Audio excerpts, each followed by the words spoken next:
We're back again now, Module 3, Lecture 3. We're going to talk about consensus. Consensus is a group decision-making process.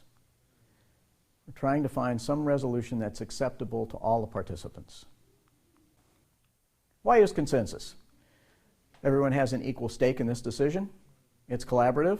It's fair. There's no rank in the room. Everyone is involved equally in making this decision.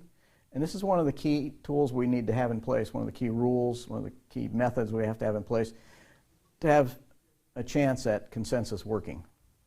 Everybody's equally involved no matter what their position is outside this group. And power is distributed throughout the group. Everybody's equal in this group when we make decisions using consensus. Consensus may not work because it's not clearly defined. No one really knows what we mean by consensus. What we mean by consensus is that everyone can live with and support this decision. It doesn't have to be everybody's favorite decision. People don't have to just love it, love it, love it. Most of the group might just love it, love it, love it. Think it's the best thing we could possibly ever do. I really like it because it's my idea, and so I think it's the best thing that we could ever possibly do. There's somebody else in the group that says, I don't think it's the best thing we can do, but it's good enough, and I'm happy to move forward with the group. I can live with and support this decision. And when we all leave this room, nobody will know what the level of buy-in to this thing was along the way. We all have 100% buy-in now. During the discussion, nobody will know who really said, yes, I think it's the best decision, and somebody else says, no, not really the best decision, but I'm happy to go along with it. When we leave this room, nobody will know who those people were because we all buy into this thing and we all move forward together as a group. Assume the people understand how to do it. Not always true. Not everybody knows how to do consensus. No specific method to reach it. Opposition is not voiced. No process for resolving stalemates. Group members falsely agree. They didn't voice their opposition in the room. They agreed to things, and then when they leave, then they voice their opposition to all this. If that's going on, we don't really have consensus. Consensus, sometimes I've seen one person who's the last holdout who says, I just can't go along with the group and do this. And when the group says, well, why not? The person has to come up with why not. That's part of the process for doing this, is they have to explain, okay, this is my thinking. And I've seen sometimes one holdout in a pretty large group be able to sway the entire group to the way that they're thinking because the rest of the group forgot to think about some key issue. Did you think about if we do this, the way you're saying, it means this and this and this? Remember those consequences we were talking about earlier? The consequences would be this. Oh, we didn't realize that. That's not a very good decision, is it? What are you thinking? And then sometimes we end up with consensus being not something that one individual or another subgroup or another subgroup came up with. It's something that we've put together with the best pieces of everybody's ideas.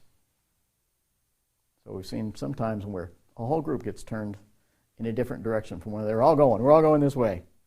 But one last little holdout that saved them. 7 steps to consensus. Start with agreement. There's some overlap in all the different things people are saying quite often. Where's that overlap? Where's the agreement we have? Where are the areas of disagreement? Let's clarify those. I disagree here and here, and here's why I disagree here. Why I disagree here. Other person disagrees over here. Why is that disagreement there? What is that all about? Let's clarify that. Delineate alternatives. So here are some of the alternatives we've laid out, and we have some alternatives that really are not anybody's ideas, but some other alternatives that start to put some ideas together from all of the things people are saying. Identify the strengths and weaknesses of the various alternatives. If appropriate, start to try and merge these alternatives. Build something out of these alternatives that together, all these alternatives give us something really good, a really good solution to what we have here, a really good decision. Attempt to converge on a solution. So along the way, just keep moving toward a solution and moving toward consensus. And once you get to that point where everybody says, I can live with and support this solution, stop right there. You don't need to go any further. If you cannot reach consensus, you may have to do a couple of things. One thing we could do is decide to just move on and come back to this thing later. Sometimes if we just say, all right, let's just table this, we'll come back and talk about this at the next meeting. So everybody think through this a little bit, come back to the next meeting. Our group gets together again and say, why did we ever disagree? We're all saying exactly the same thing in different ways. So there really is no disagreement. Sometimes there is still some disagreement. So there are 3 reasons that people may disagree. This is one that we see quite often. They have not heard and understood each other. There was one group that was trying to develop a new policy for young children. It was a health policy, a safety net for kids between the time they were born until they turned 3 years old. This was for kids who had severe medical needs, mental or physical health needs of some kind. And if they didn't fit into any program that would help these kids, there was a program here, this last safety net that would catch all of those kids that didn't fit anywhere else. Now, a group has to come together and see what that program looks like. This group is made up of physicians, nurses, it's made up of teachers, it's made up of psychiatrists, psychologists, it's made up of parents, it's made up of people who are experts in the health industry, all kinds of people that are experts in physical and mental health, a bunch of people who care about little kids. They really want to work on this thing. But they could not, when they sat down together, hear and understand what each other was saying, and at one point they had divided into 3 subgroups that simply would not even listen to the other groups anymore. This is what we should do, and we're not even going to listen to what you have to say. Because of that, this dragged on for 2.5 years without a bunch of little kids having any kind of safety net at all. And this is a bunch of people who really want to take care of these little kids. They have all these little kids in their heart. They want to take care of these little kids.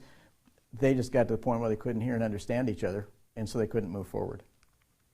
They did finally move forward. They had one meeting where they finally actually were forced to sit down and listen to each other, and a process was put in place so they could actually understand what the other groups were saying, and they'll work through that really rapidly. And with that and one more meeting, they came up with a wonderful program that was implemented almost immediately, and everything went great. People hold different values and beliefs. We just come from different backgrounds, different cultures, different belief systems, different value systems. This family has a different value system than this family over here. We all have all of that in our heads. So sometimes we can't even understand what the other person is saying because we're having a hard time finding any common ground. Our values and beliefs are so different. So a lot of times that can get back to hearing and understanding each other. Why would you look at things that way and say that, oh, I see, you understand it this way and see it in a completely different light? Oh, well, maybe we can work through this somehow. Different values and beliefs. Sometimes disagreement is based on emotion or past history. If it's reason number 3, if the disagreement is emotion or past history, guess what? We're having a hard time reaching consensus, and we can take a break if it's appropriate, just to let everybody separate for a little bit, come back together, discuss this again.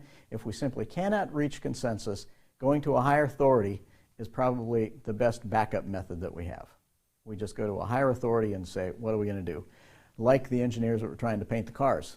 They couldn't paint these cars, couldn't figure out how to do this, and they went to a higher authority, said, we don't know which way to go, and the authority said, that way, and then the whole group went that way. That's how the cars got painted. So we just need somebody to break that deadlock once in a while.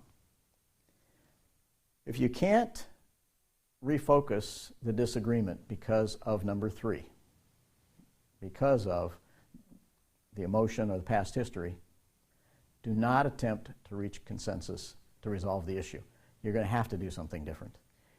Authority is probably the best thing to do. You can't go to majority vote because we already talked about why you can't use that. Okay, we can't reach consensus. All right, let's vote. How many think this? How many think this? All right, well, that group, too bad, we're going ahead without you. And that's not what we're trying to do with our groups. Decisions can be ethical or not ethical. And what are we talking about with that? A number of different things. One thing, we're talking about the ethics of our culture. And we're talking about the ethics of our subculture in an organization, ethics about our organizational culture overall, ethics about industry culture, ethics about our regional culture, our national culture, the world culture. We're talking about there's some cultural ethics that we all understand and accept, And are these decisions within those ethical boundaries that we have laid out? There are a number of professional organizations that one of the very first things they have is, here are the ethics of our organization, and here is what we say belongs in that ethical action and decision sphere that we've put together. These are the things that we think are ethical. Ethical decisions involved all the individuals who are going to be impacted by these decisions whenever possible. Now, we know that sometimes there's an authority decision with no input that just has to be done in any kind of a crisis situation. Sometimes somebody just has to say, okay, this is what we're doing. You do that, you do that, you do that, because we don't have any more time. We may have a matter of seconds to make decisions and take actions, and we don't have time to do anything other than that. But whenever possible, involving everybody that's going to be affected by this decision is a great way to make good ethical decisions. With that, we'll move on to another module.